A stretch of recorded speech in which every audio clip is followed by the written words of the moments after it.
Assalamualaikum warahmatullahi wabarakatuh. Alhamdulillah. Wassalatu wassalamu ala rasulillah. Segala puji dan puja kehadirat Allah subhanahu wa ta'ala. Juga salawat dan taslim kepada Nabi besar Muhammad sallallahu alaihi wa ala alihi wa sahbihi wasallam. Saudaraku seiman, pada pertemuan kali ini tentu saya tidak bisa menyebutkan satu persatu nama teman-teman panitia yang minta acara kita ini tanpa mengulangi penghormatan tentunya. Tapi insya Allah kita coba lebih menghemat waktu untuk masuk ke tema kita. Dan judul tema kita ini sebenarnya sangat panjang teman-teman sekalian. Perjalanan atau kehidupan setelah kematian nanti. Tapi saya coba memberikan pendekatan makna supaya kita bisa memahami masalah ini. Yang pertama teman-teman sekalian berhubungan dengan masalah kematian. Mati ini adalah sebuah pintu yang semua orang akan masuk ke dalamnya. Tidak ada sesuatu pun di muka bumi ini, di alam semesta ini kecuali Allah subhanahu wa ta'ala tentunya.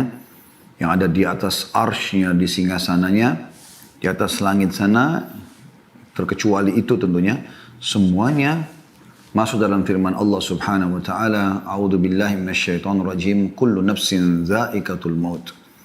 Semua yang bernyawa itu akan meninggal. Ya. Dan yang dianggap benda mati pun akan hancur dengan terjadinya kiamat. Dan ini adalah satu rukun iman kita yang kelima. Setelah iman kepada Allah, iman kepada malaikat, iman kepada kitab-kitab, iman kepada rasul-rasul, yang kelima adalah iman kepada hari kiamat. Dan hari kiamat ini satu paket beriman tentang prosesi kematian, bagaimana ruh keluar, orang beriman, orang kafir, kemudian setelah itu masuk ke alam barzah kuburan, kemudian setelah itu hari kebangkitan atau hari kiamat, yang kita sering ulang-ulangi di Al-Fatihah, Maliki Yaumiddin, Raja pemilik hari kebangkitan. Kemudian setelah itu ada timbangan amal, lalu kemudian ada tempat abadi surga, bagi orang yang beriman dan patuh kepada Allah selama di dunia, dan semoga kita termasuk insya Allah ini. Dan ada tempat yang kedua, neraka abadi bagi orang-orang yang kafir dan membangkang. Tentu ada sebagian orang yang beriman yang masih banyak dosanya, yang akan dicuci dulu, dibersihkan dosa mereka di neraka, kemudian masuk ke dalam surga. Ya, kurang lebih seperti itu gambarannya. Tapi saya ingin bicara masalah kematian. Teman-teman sekalian, perlu kita sadarkan diri kita semuanya, terutama saya tentunya yang berbicara pertama, baru kemudian teman-teman yang mendengarkan. Kalau mati itu pasti kita lalui, tidak mungkin tidak. Sehebat apapun Anda menjaga kesehatan Anda, ya, setinggi apapun titel Anda, sebanyak apapun harta, saldo Anda di rekening, investasi Anda di sebuah perusahaan, sebanyak apapun keturunan Anda, atau Anda masih muda, bujang ataupun gadis, atau Anda masih anak-anak, semua bisa menghadapi kematian. Dalam sebuah hadis qudsi disebutkan, pada saat Allah SWT menciptakan Adam, lalu Allah memperlihatkan anak keturunannya. Dan di setiap anak keturunan Adam, di matanya sudah ditulis ajalnya, batas waktu umurnya. Jadi kita semuanya sedang menjalani itu saja, prosesi itu.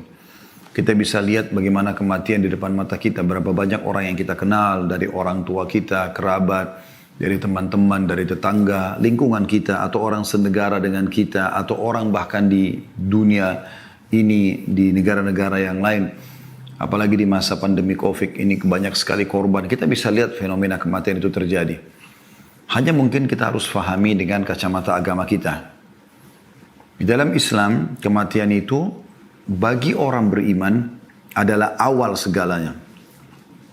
Karena dengan mati, dia ibarat sebuah pintu, dia akan masuk kepada kehidupan yang abadi. Karena kehidupan akhirat ini semuanya adalah kehidupan abadi. Ya. Sudah nggak ada lagi kematian. Allah katakan dalam Al-Quran, La yadukunal mauta illa mautatal ula. Orang yang sudah menuju ke akhirat, mereka tidak akan rasakan lagi kematian, kecuali kematian yang pertama saja. Dan pada saat terjadi beberapa syuhada, ya, meninggal di peperangan bersama Nabi SAW, Nabi SAW menyusun jenazah mereka sambil mengatakan, teman-teman kalian ini sedang berbicara dengan Tuhan kalian. Mereka minta agar dikembalikan ke dunia, agar mereka bisa berperang lagi. Ya, mereka bersedia untuk ditusuk lagi oleh musuh karena melihat begitu besarnya pahala dan balasan yang Allah berikan hanya karena mati di jalan Allah saja. Maka Allah SWT berfirman kepada mereka, sudah menjadi peraturanku kalian tidak akan pernah kembali lagi ke sana. Maka mereka mengatakan, kalau begitu ya Allah, ya sampaikan kepada saudara-saudara kami yang belum menyusul kami agar mereka jangan takut dan jangan bersedih. Hanya jadi masalah sekarang teman-teman sekalian, kematian bagi orang kafir, orang munafik, orang musyrik yang menyekutukan Allah Subhanahu wa taala dan mereka tidak bertaubat sebelum meninggal, dalam arti kata beriman kepada Allah Subhanahu wa taala dan beramal saleh, maka mereka akan menghadapi kematian sebagai sebuah penyesalan yang abadi.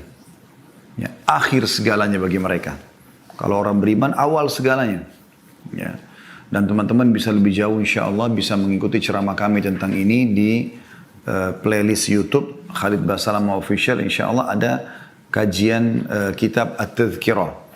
Ya, itu yang tulis oleh Imam Qurtubi rahimahullah. Kita sudah panjang lebar menjelaskan tentang satu persatu prosesi kematian dan seterusnya. Tapi saya juga tetap akan berikan gambaran. Ini kata kunci tadi yang awal ya. Yaitu mati akan menjadi awal segalanya bagi orang-orang beriman. Ya, tidak ada sesuatu yang menyedihkan bagi mereka pada saat meninggal. Makanya para salafus soleh dulu, mereka kalau ada yang sedang sakit dan menghadapi kematian, maka teman-temannya datang sambil mengatakan berita gembira buat kamu. Orang mau meninggal lalu dikatakan berita gembira. Gitu. Maka tentu kita perlu tahu kenapa. Kenapa kok dia mengatakan berita gembira kepada temannya yang sakit keras, yang sedang mau menghadapi sakaratil maut. Maka terjelaskan setelah itu mereka mengatakan, maksudnya setelah apa yang mereka paparkan ya, mereka mengatakan karena sebentar lagi kau akan bertemu dengan Allah, kau akan bertemu dengan Rasulullah SAW, kau akan melihat surgamu. Karena memang dengan kematian kita baru mendapatkan apa yang Allah janjikan. Jangan lupa teman-teman sekalian, ayah kita semuanya, ayah seluruh manusia yang bernama Adam alaihissalam, Allah ciptakan untuk dimasukkan ke dalam surga. Dan bukan di dunia ini ya, atau di bumi. Allah subhanahu wa ta'ala menciptakan Adam alaihissalam dan keturunan untuk di surga. Lalu Allah subhanahu wa ta'ala menguji Adam alaihissalam dengan diturunkan di muka bumi. Lalu diturunkanlah syarat-syarat peraturan-peraturan. Siapa yang patuh dia akan kembali ke surga. Siapa yang membangkang disiapkan tempat lain yaitu neraka. Oleh karena itu teman-teman dari poin ini, setiap orang di antara kita yang punya kerabat yang masih non-muslim ya, Anda berusaha untuk menyampaikan Islam itu. Dan tugas Anda hanya menyampaikan. Usahakan jangan sampai mereka meninggal dunia kecuali dalam keadaan Islam. Sebagaimana Allah SWT mengatakan, وَلَا تَمُوتُنَّ إِلَّا وَأَنْتُمْ مُسْلِمُونَ. Dan janganlah kalian meninggal kecuali dalam keadaan Islam. Baik teman-teman sekalian. Setelah kita menjelaskan tadi tentang masalah kematian sepintas. Allah Subhanahu wa ta'ala juga menciptakan segala itu berpasang-pasangan ya. Ini kurang lebih kerangka fikir poin keduanya supaya kita bisa membentuk kerangka fikir tentang apa bahasan kita. Allah menciptakan berpasang-pasangan maksudnya begini. Ada malam dan siang, ada muda dan tua, ada laki-laki dan perempuan, ada sehat dan sakit, ada muda dan tua, ya, ada terang dan gelap, ya, ada benar dan salah. Ya. Ini berpasang-pasangan, ada kanan, ada kiri. Ya. Ini semua berpasang-pasangan. Sebagaimana juga ada hidup, ada mati. Ya. Ada dunia, ada akhirat. Nah, ini sebuah rangkaian teman-teman. Siapa yang memahami ini, maka dia akan sangat tenang melalui kehidupan. Karena pada saat dia sakit, dia tahu, dia pernah sehat. Dan ini pasangan tidak mungkin dipisahkan.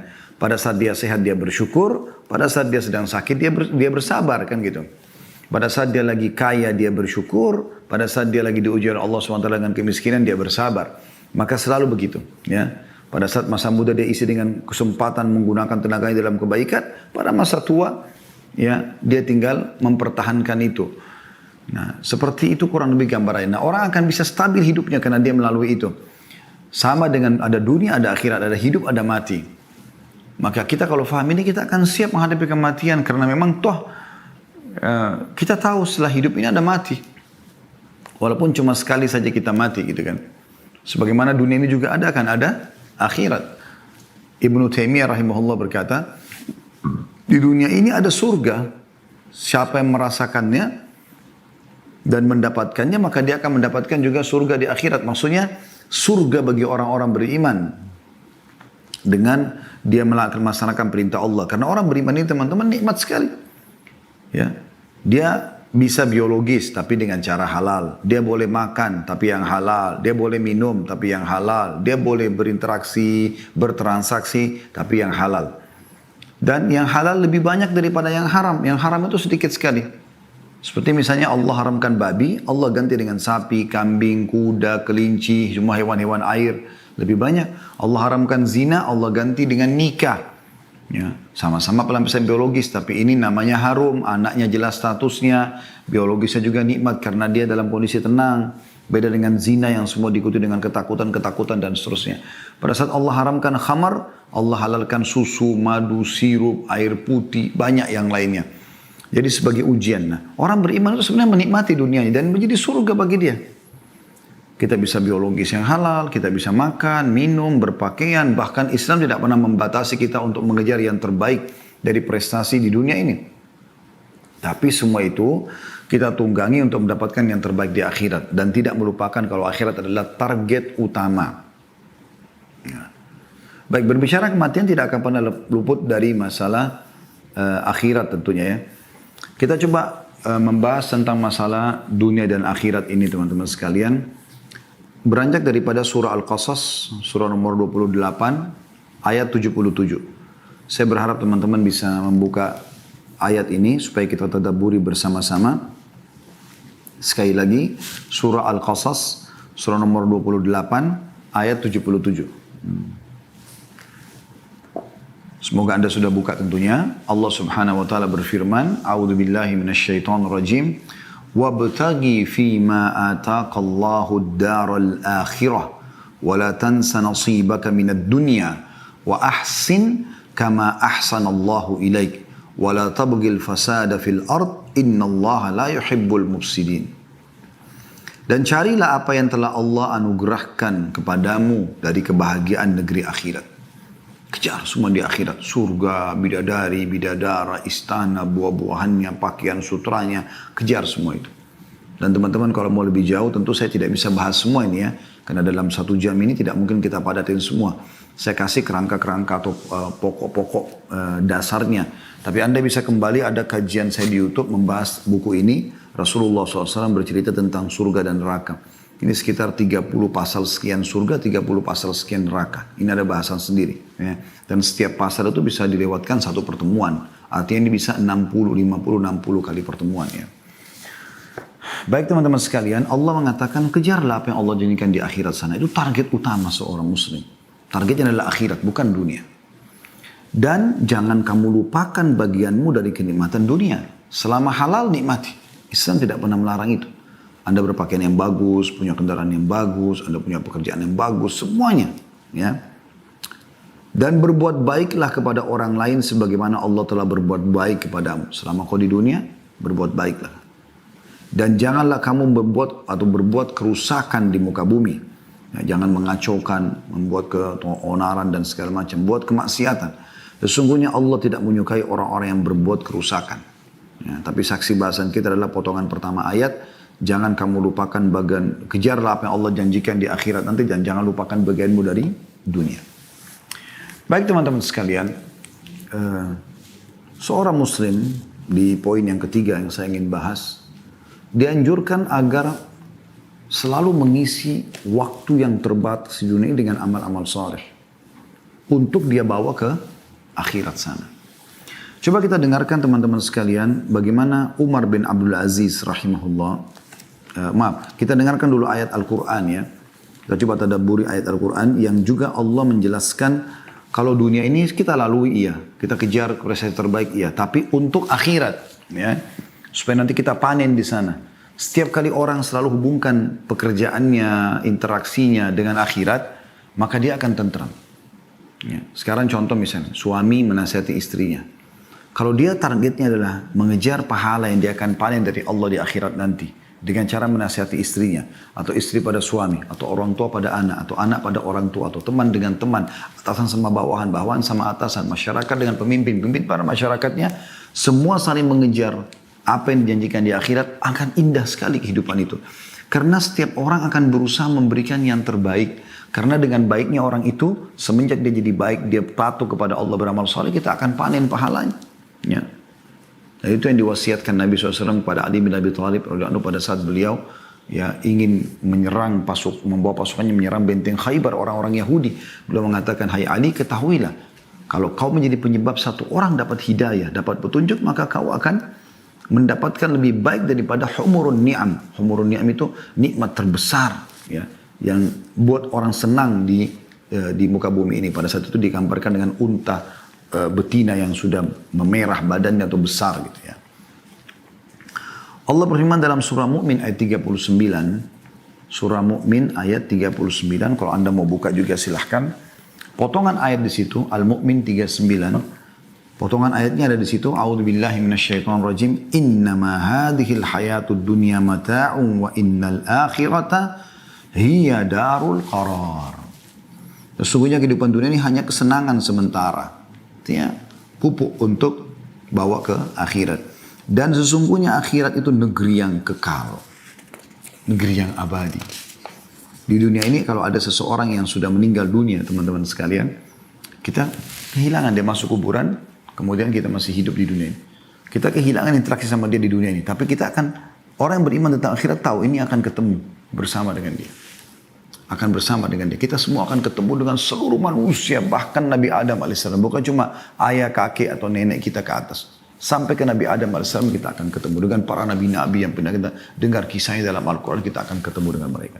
Cuma memang yang penting adalah bagaimana tiket Anda sama dengan orang-orang beriman.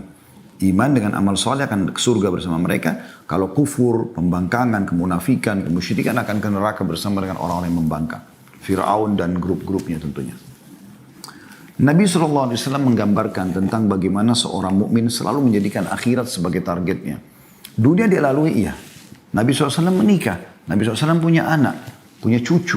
Nabi SAW punya bisnis, berbisnis. Nabi SAW menjadi pemimpin. Ya. Nabi SAW juga berinteraksi dengan masyarakat, anak kecil, orang tua, laki-laki, perempuan, seperti itu. Dan beliau mengingatkan kepada kita semua dalam hadisnya yang diriwayatkan oleh Tirmidzi, Ibnu Majah, Al-Hakim juga meriwayatkan dan ini disahihkan oleh Syekh Albani rahimahumullah semuanya. Kata Nabi SAW, "Mali walid dunya innama mathali wa mathalud dunya kamathali rakibin qala fi dhilli syajaratin thumma raha wa tarakaha." Aku sama sekali tidak memiliki keakraban dengan dunia. Perumpamaanku dengan dunia bagaikan seseorang yang berada dalam perjalanan. Dia beristirahat di bawah sebuah pohon rindang, lalu dia pergi dan meninggalkannya. Ya, jadi artinya seorang mukmin bukan menjadi target utamanya dunia. Bahkan para sahabat ya dinukil dari para tabi'in menukil dikatakan bahwasanya saya telah menemui orang-orang, maksudnya dari kalangan sahabat Nabi, dan tidak pernah sama sekali mereka merasa sedih dengan hilangnya dunia dari mereka atau apapun dari urusan dunia ini. Mereka lebih merasa sedih kalau ketinggalan sholat subuh berjamaah, mereka lebih sedih daripada ketinggalan sholat tahajudnya, mereka sedih kalau tidak sempat bersedekah, kalau tidak sempat membaca Al-Quran, itu yang mereka sedih. Karena targetnya akhirat. Targetnya akhirat. Dunia datang, alhamdulillah, dia berusaha maksimal. Tidak datang atau luput dari dia, maka dianggap kecil bagi dia. Asal jangan sesuatu yang akan dia bawa menuju ke akhirat ini yang hilang. Dan Nabi SAW juga mengingatkan kepada kita, kun fid dunya ka'annaka gharibun aw abiri sabil. Jadikan dirimu di dunia ini seperti orang yang asing atau hanya orang yang melintas saja. Hadis riwayat Bukhari. Hadis riwayat Bukhari. Juga Nabi SAW bersabda, iktarabatis sa'ah, wa la yazdadun nasu ala dunya illa hirsa, wa la yazdaduna minallahi illa bu'da. Hari kiamat telah dekat. Sudah banyak, miliaran orang melewat sebelum kita sudah meninggal semuanya. Kita pun akan masuk dalam keramaian itu, akan meninggal juga. Kemudian akan datang generasi setelah kita sampai terjadi kiamat. Lalu dibangkitkan semuanya. Ya, enaknya kita sebagai orang beriman sudah dapat bocorannya itu teman-teman sekalian. Kata Nabi SAW, hari kiamat telah dekat. Karena sudah tinggal sedikit, ini ujung-ujungnya saja kita hidup di akhir-akhirnya. Ya, sampai kata Nabi SAW, hitunglah termasuk tanda-tanda kiamat adalah meninggalnya aku. Dan Nabi SAW sudah meninggal 1400 tahun yang lalu. Hari kiamat sudah dekat. Tidak ada yang bertambah dalam diri manusia terhadap dunia melainkan ketamakan saja. Ada orang yang terlalu berlebihan, dunia aja dan tidak mau berpikir akhirat. Sehingga dia tidak perlu tahu itu halalkah, itu haramkah. Intinya dia dapatkan sikut sana, sikut sini, menipu sana, menipu sini, durhaka sama orang tua dan segala macam. Dan mereka tidak bertambah kepada Allah melainkan semakin jauh saja. Yahya bin Mu'adz mengatakan, rahimahullah, aku sama sekali tidak memerintahkanmu untuk meninggalkan dunia. Akan tetapi aku memerintahkanmu untuk meninggalkan dosa-dosa. Ya selama dunia nikmati silakan, selama halal. Tapi jangan masuk pintu dosa. 5 huruf ini halal jaga, 5 huruf yang lain haram jauhi. Meninggalkan dunia hanya merupakan keutamaan, sedangkan meninggalkan dosa adalah sebuah kewajiban. Dan menegakkan kewajiban lebih penting bagimu dibandingkan kewajiban atau kebaikan-kebaikan dan keutamaan yang sifatnya tidak wajib. Ada sebuah statement yang menarik dari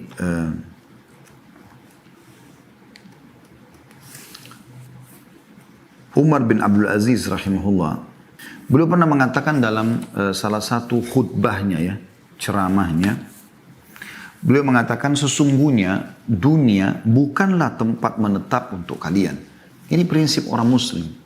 Kita bukan di sini tempat kita. Kita ini semua anak-anak akhirat. Kita akan menuju ke surga yang memang dasarnya ayah kita Adam alaihissalam diciptakan untuk itu. Insya Allah kita termasuknya. Sesungguhnya dunia bukanlah tempat menetap untuk kalian. Karena Allah telah menentukan baginya kefanaan. Akan hilang dunia ini. Akan terjadi kiamat, hancur semuanya. Dan Allah telah menentukan bahwa penghuninya akan pergi. Meninggalkan dunia semua. Berapa banyak bangunan yang sangat kokoh menjadi roboh hanya dengan sedikit sebab.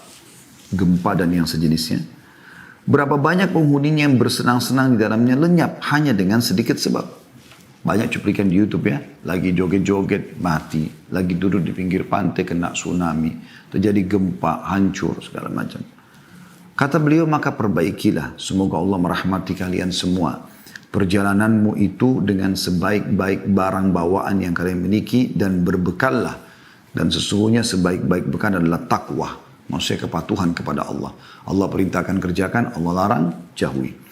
Dan ketika dunia ini bukanlah tempat menetap bagi seorang mukmin dan bukan pula tanah airnya yang hakiki, maka seyogyanya ia di dunia ini berada dalam satu keadaan di antara dua keadaan, yakni sebagai orang asing yang singgah di sebuah negeri yang di dalam benaknya hanyalah berbekal untuk kembali ke tanah airnya, dan atau yang kedua, bagaikan seorang musafir yang sama sekali tidak singgah, siang dan malam hanya diisi dengan perjalanan menuju tempat tujuan, atau yang dimaksud sini adalah akhiratnya.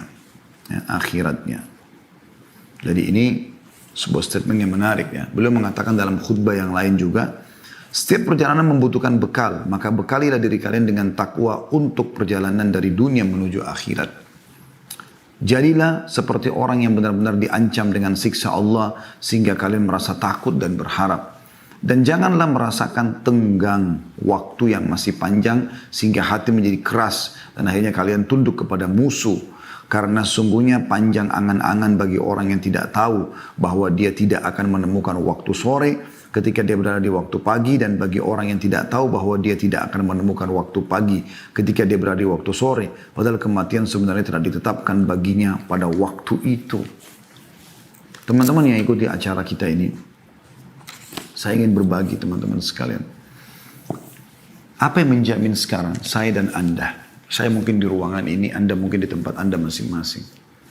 Seseorang di antara kita tiba-tiba melihat malaikat maut. Dan itu pasti terjadi. Tidak mungkin tidak. Anda tidak akan mungkin bisa luput dari itu. Dan itu hanya Anda yang menyaksikannya. Anda kalau ketik di YouTube kematian tiba-tiba, banyak sekali cuplikan. Ya, hanya untuk ambil pelajaran saja. Ada orang lagi ngobrol sama teman yang tiba-tiba jatuh. Ada orang yang lagi mabuk-mabukan nyanyi-nyanyi jatuh. Ada juga orang yang lagi ceramah meninggal. Orang baik, orang jahat semua akan mati. Bahkan orang nabi-nabi pun sudah meninggal. Dan pada saat itu teman-teman, kita udah nggak bisa buat apa-apa. Pada saat malaikat maut itu datang, kita tidak bisa buat apa-apa. Yang ada cuma penarikan ruh. Apa kata Nabi SAW? Kalau orang beriman akan melalui kematian, maka akan datang kepadanya 3 sosok malaikat. Satu malaikat maut di ubun-ubun kepalanya, dua malaikat kasih sayang di kiri kanannya, membawa kain kafan dari surga. Kemudian malaikat maut akan mengatakan, hai jiwa yang baik, keluarlah kepada rahmat dan karunia Tuhanmu. Maka roh itu keluar dengan sangat cepat seperti air dari mulut kendi. Belum sesaat keluar, dipegang oleh malaikat rahmah kasih sayang tadi, lalu dibungkus dengan kafan dari surga, lalu dibawa ke langit, menembus 7 lapis langit, menghadap kepada Allah Subhanahu Wa Taala. Ya. Kemudian setiap malaikat yang dilewati oleh roh tersebut bertanya kepada malaikat yang membawanya, siapa ini? Ruh siapa ini? Karena mengeluarkan bau lebih wangi dari kasturi, dari bau kasturi. Semoga kita insya Allah termasuk itu. Maka malaikat rahmah mengatakan, Fulan bin Fulan, namanya yang paling baik di dunia. Ini penyampaian Nabi SAW, bukan penyampaian saya. Ya, ini wahyu yang diberikan bocorannya kepada kita. Bagaimana prosesi orang kalau meninggal itu. Maka malaikat-malaikat mengatakan, semoga Allah membiarkan ruhnya lewat di sisi kami karena wanginya. Lalu terdengarlah suara dari langit mengatakan, catatkan hambaku dia termasuk penghuni surga, kembalikan dari dunia karena di sana saya ciptakan, di sana pula saya akan bangkitkan. Maka dikembalikan ruhnya bersamaan dengan jasadnya diantar oleh para kerabatnya atau tetangga-tetangganya. Pas tiba di kuburan dimasukkan, kata Nabi SAW, 3 langkah mereka pulang, dia masih bisa mendengarkan suara sendalnya. Kemudian, ya, datanglah 2 malaikat, Munkar dan Nakir, mendudukkannya lalu menanyakan, siapa Tuhanmu, siapa Nabimu, apa kitabmu. Mungkin Anda sudah sering dengar cerita orang-orang tua kita dan guru-guru ngaji kita waktu kecil masalah ini ya. Dan ini benar terjadi. Nabi SAW sampaikan dalam hadis sahih. Lalu menanyakan kepadanya, siapa Tuhanmu, siapa Nabimu, apa kitabmu. Kalau dia orang beriman, kata Nabi SAW, maka dia masuk dalam firman Allah, yuthabbitullahu alladhina amanu bil qawli tsabit fil hayatid dunya wa fil akhirah. Allah akan menetapkan di lisan orang-orang beriman untuk bisa menjawab. Selama di dunia, kenapa kau sholat, kenapa kau puasa, kenapa kau gini. Dia punya jawaban, ada dalilnya. Dan di akhirat, maksudnya di alam barzah, di kuburan, dia akan bisa menjawab pertanyaan malaikat tersebut. Setelah dia jawab, Tuhanku Allah, Nabiku Muhammad, kitab Al-Quran, maka dibukakan baginya pintu neraka. Api, panas, yang bau yang tidak sedap. Dia ketakutan, kata malaikat, lihat dari apa Allah selamatkan dirimu. Ditutup, dibuka pintu surga, terciumlah padanya wangi-wanginya. Dan dia kagum, malaikat mengatakan ini tempat kau sekarang. Maka dia pun berdoa kepada Allah mengatakan, kata Nabi SAW ini ya, kata Nabi Muhammad SAW, dia berdoa mengatakan, ya Allah cepatkan waktu karena aku ingin masuk ke dalam surgaku. Lalu kemudian datang di sebelahnya orang yang tampan, wangi, bersih. Dia kagum, maka orang itu mengatakan, saya adalah amal soleh yang akan menemani kau sampai hari kiamat. Lalu terdengar suara mengatakan, bentangkan kuburan hambaku ini seluas pandangan matanya. Mungkin kalau kita lihat orang yang masih hidup ini, kita lihat kuburan cuma yang lahat 1 kali 2 meter saja. Tapi ya, yang sebenarnya adalah lebih daripada itu. Orang beriman lebih luas dari pandangan matanya. Lalu dibukakan, hamparkan permadani dari surganya.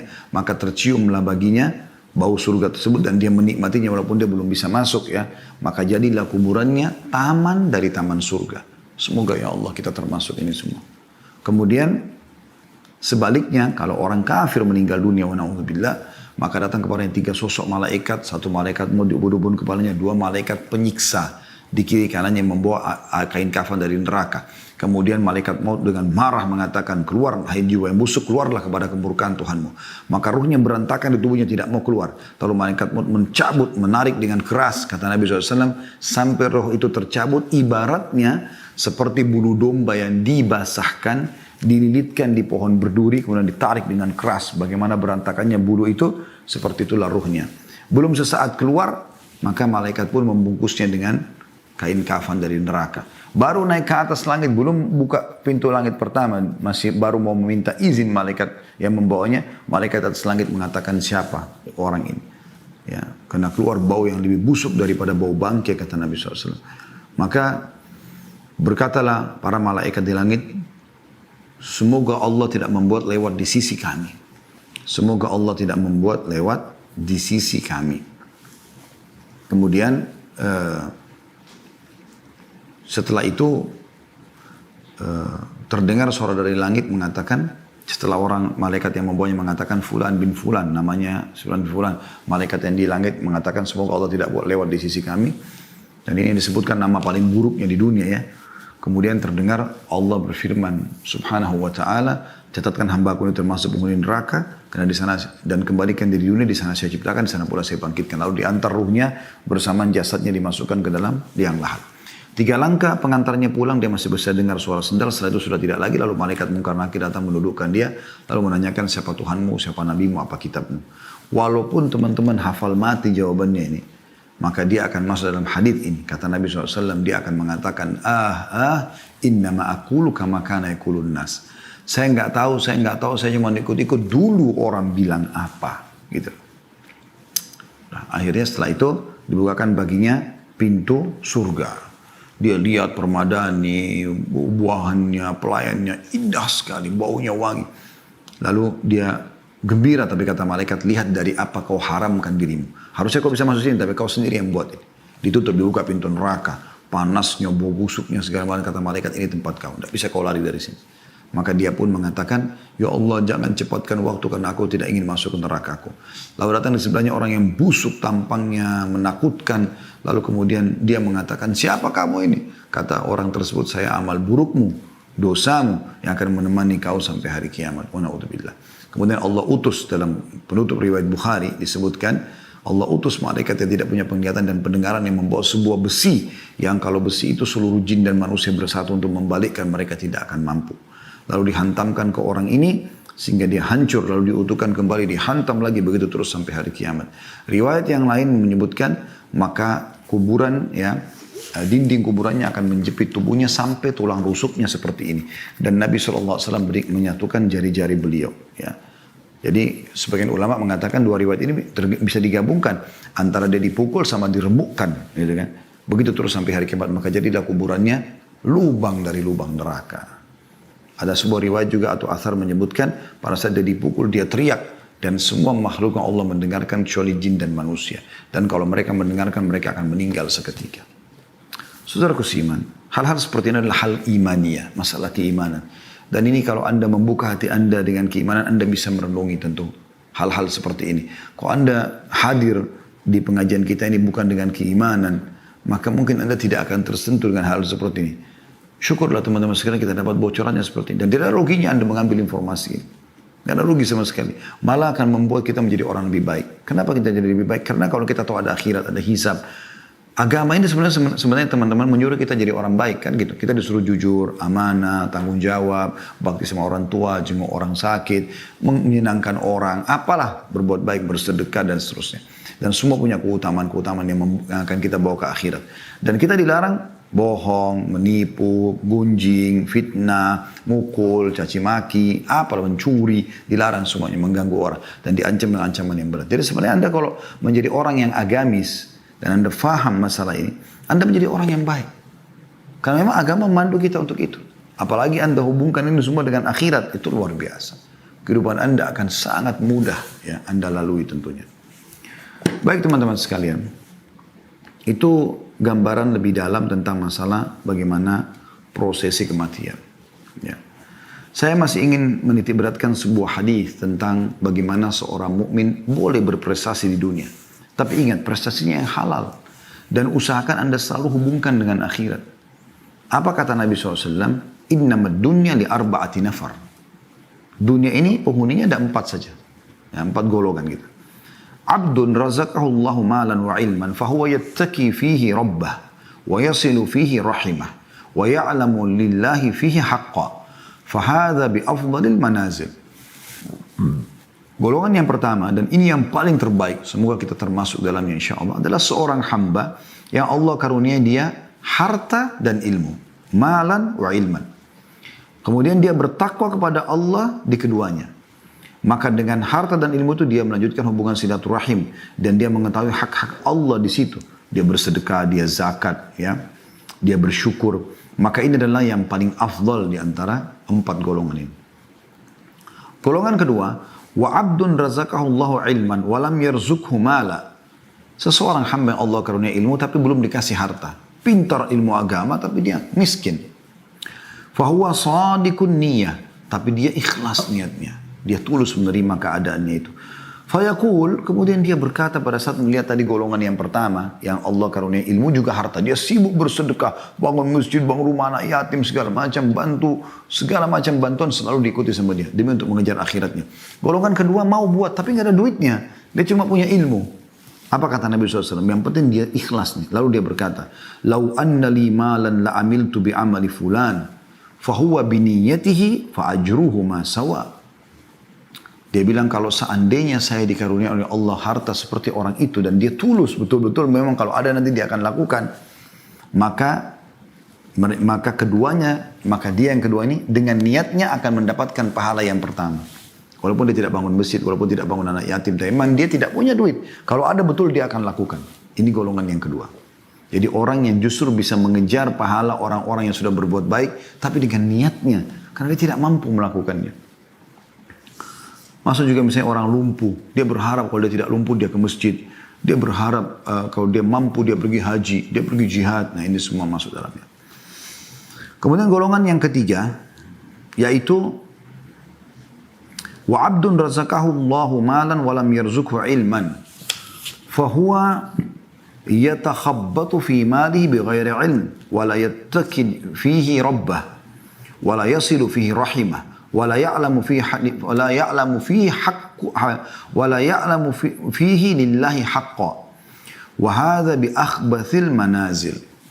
Golongan ketiga adalah jangan sampai Anda jadi ini orang yang Allah karuniai harta tapi nggak punya ilmu agama sama sekali, nggak faham mana halal mana haram, mana hak Allah, maka dia tidak bertakwa kepada Allah di hartanya. Dia tidak silaturahim dengan hartanya, tidak bantu kerabat-kerabatnya yang susah, bakti sama orang tuanya misalnya, bantu saudara-saudaranya. Dia juga tidak mengetahui hak Allah di situ, maksudnya tidak bersedekah, tidak zakat. Maka ini adalah orang yang paling buruk. Kaya raya tapi nggak ada ilmunya, nggak ada ilmu agamanya. Sehingga hartanya semua untuk foya-foya, untuk diskotik, untuk bar, untuk segala macam gitu ya. Maksiat, buka pabrik minuman keras dan segala macam. Kemudian ada golongan keempat, ini lebih buruk lagi. Golongan ketiga sudah buruk. Ya, karena dia punya harta tapi habis foya-foya di jalan syaitan. Golongan yang keempat lebih buruk lagi. Wa abdun lam yarzukhu Allahu malan wala ilma. Yaitu golongan yang Allah tidak kasih ilmu, nggak punya harta. Miskin, ya, bodoh lagi. Nggak paham agama. Ini biasa jadi kayak tim hore, meramaikan. Ya, orang buka maksiat ini, oke dia datang, dikasih baju kaos datang, tidak ada ilmunya, ikut-ikut bermaksiat. Dia bukan ikuti kelompok pertama sama kedua, tapi dia ikuti kelompok yang ketiga tadi ya. Wahuwa yaqul, sambil dia berkata, lau anna li malan la amiltu fihi bi amali fulan, fahuwa biniyatihi fa bizruhu ma sawa. Lalu dia bilang, kalau saya juga punya duit, saya akan buat seperti orang yang ketiga nih, bangun diskotik, bar, tempat maksiat itu. Maka dengan niatnya itu mereka sama dosanya. Bayangkan ya, ini orang yang paling bodoh. Ini bahaya sekali. Dan ini Nabi SAW juga sudah berikan kepada kita bocorannya teman-teman sekalian. Kita harus sadari masalah ini. Ya. Jangan sampai kita salah dalam masalah ini. Oleh karena itu kita boleh melalui dunia, tetapi laluilah dengan cara yang benar. Ya. Sampai ajal datang. Sebagian salah berkata, wahai manusia, engkau membutuhkan bagian dunia. Tetapi terhadap akhirat engkau lebih membutuhkannya. Jika engkau memulainya dengan dunia, maka engkau telah mengabaikan akhirat. Sedangkan duniamu berada di titik bahaya. Dan jika engkau memulainya dengan akhirat, maka engkau memperoleh duniamu. Karena itu lakukanlah dengan baik. Maka ada istilah kan, siapa yang mengejar akhiratnya, dunianya akan ikut. Dan siapa yang mengejar dunia, akhiratnya akan luput. Ya, dunia boleh, ya, tetapi jangan sampai membuat kita lalai teman-teman sekalian. Ya. Jangan sampai lalai. Ingat akhirat itu jauh lebih besar. Jauh lebih banyak manfaat yang bisa didapatkan. Makanya Nabi SAW bersabda dalam sebuah hadis, perumpamaan dunia kalian ini dibandingkan akhirat ya, adalah seperti telunjuk seseorang dari kalian yang diletakkan di dalam lautan. Kemudian dia angkat. Lihatlah berapa banyak tetesan air yang ikut di jarinya. Dan berapa banyak yang ada di lautan itu. Dunia yang air yang kita celupkan jari kita di lautan lalu kita angkat sedikit tersisa, apalagi kalau kena angin bisa kering. Sementara akhirat ini adalah ini yang luas. Makanya Allah bilang dalam Al-Quran kan, walal akhiratu khairun wa abqa. Akhirat lebih baik dan lebih kekal. Ya, waktu Nabi Muhammad SAW mau meninggal dunia, sahabat banyak yang menangis, merasa kehilangan. Maka beliau dalam kondisi lemah datang memaksakan diri ke masjid, kemudian beliau naik di atas mimbar lalu beliau mengatakan, wahai manusia, jangan kalian sedih. Karena pertemuan kita yang sebenarnya, perjanjian kita, di haudku nanti. Haud itu telaga Nabi di mahsyar. Jadi orang beriman akan ditimbang amalnya, setelah itu dia akan datang minum di haudnya Nabi SAW, di telaga Nabi. Telaga ini sumbernya dari surga gitu kan. Anda bisa di kajian buku tentang surga neraka ini sudah saya panjang lebar bahas masalah haud Nabi SAW ya. Jadi ada haudnya Nabi SAW. Beliau mengatakan, mimbarku di tengah-tengah haudku, aku menunggu kalian di sana. Jadi jaraknya itu ya jauh sekali antara satu kota ke kota yang lain, jaraknya yang besar sekali dan diisi dengan seperti jumlah bintang-bintang di langit dari canteng-canteng untuk minum. Siapa yang minum seteguk saja kata Nabi SAW maka dia tidak akan pernah haus selamanya. Kata Nabi SAW, tidak usah sedih, pertemuan kita ada kok, ada akhirat. Dan saya akan pertemuan dengan kalian, aku mendahului kalian di haudku. Kita akan bertemu teman-teman sekalian. Anda begitu melihat malaikat maut mencabut ruh Anda akan lihat semuanya sudah terbuka. Nggak ada lagi hijab bagi Anda.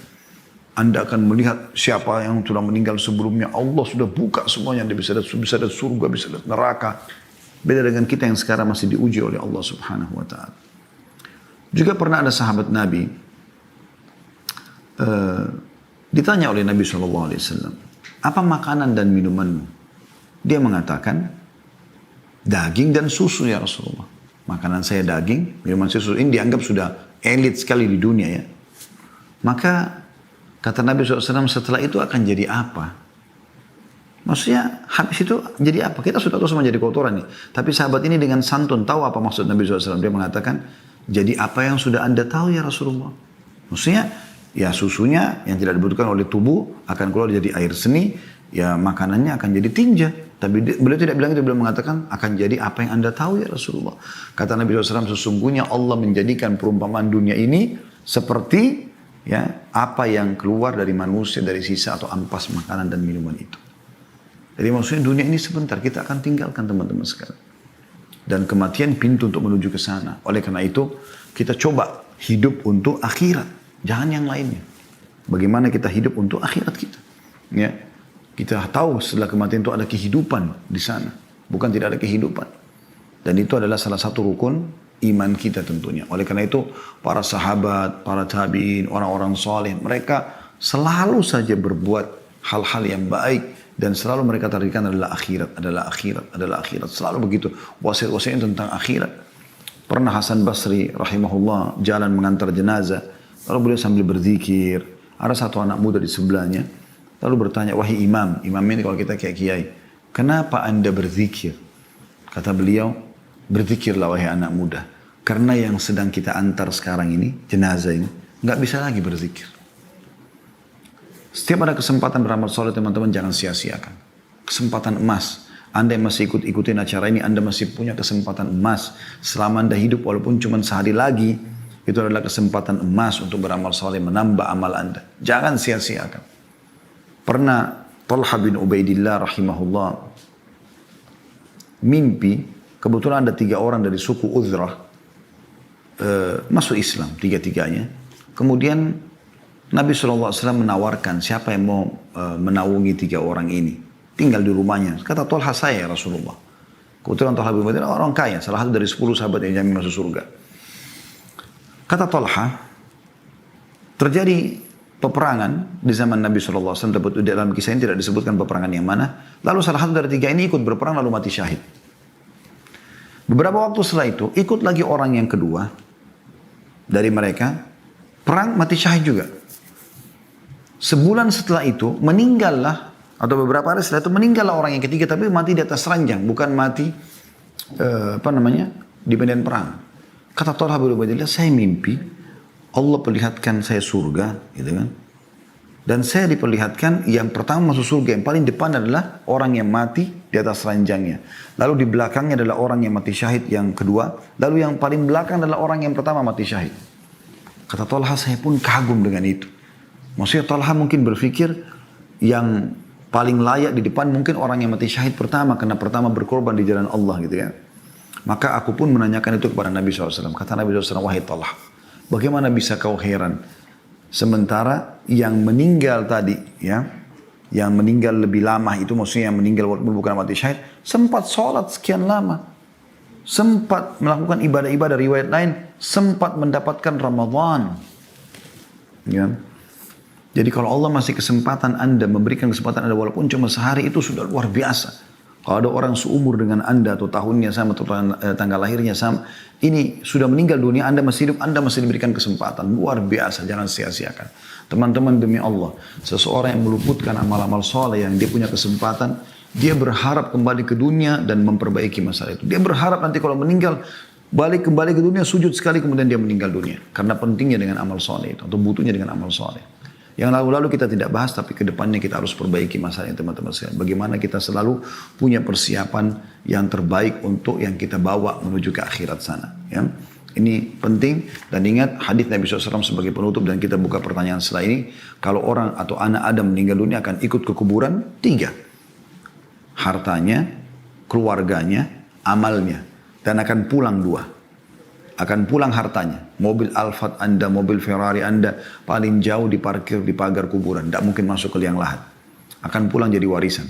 Keluarga, istri sayang sama istri suaminya, atau suami sayang sama istrinya. Apa yang terjadi? Paling jauh di atas kuburan. Ya. Setelah itu, gak mungkin dia nginap. Dia akan pulang. Dia bisa menikah lagi sama orang lain dan seterusnya. Yang tinggal adalah amal. Nah ini yang sering kita lalaikan. Ya sholat kita, ya puasa kita, ya ibadah kita. Yang sebenarnya ini akan menemani kita. Anda kalau sedang melakukan satu ibadah teman-teman, yakinlah ibadah ini akan kita temukan hasilnya. Bukankah Allah SWT mengatakan, وَمَنْ يَعْمَلْ مِثْقَالَ ذَرَّةٍ خَيْرًا يَرَى. Siapa yang berbuat seperti biji sawi dari kebaikan dia akan lihat, diperlihatkan untuknya. وَمَنْ يَعْمَلْ مِثْقَالَ ذَرَّةٍ شَرًّا يَرَى. Siapa yang berbuat seperti biji sawi dari keburukan, dia juga akan diperlihatkan, aku akan lihat. Maka kita harus sadari masalah ini. Jangan sia-siakan peluang amal soleh dan tutup semua peluang-peluang berbuat dosa semaksimal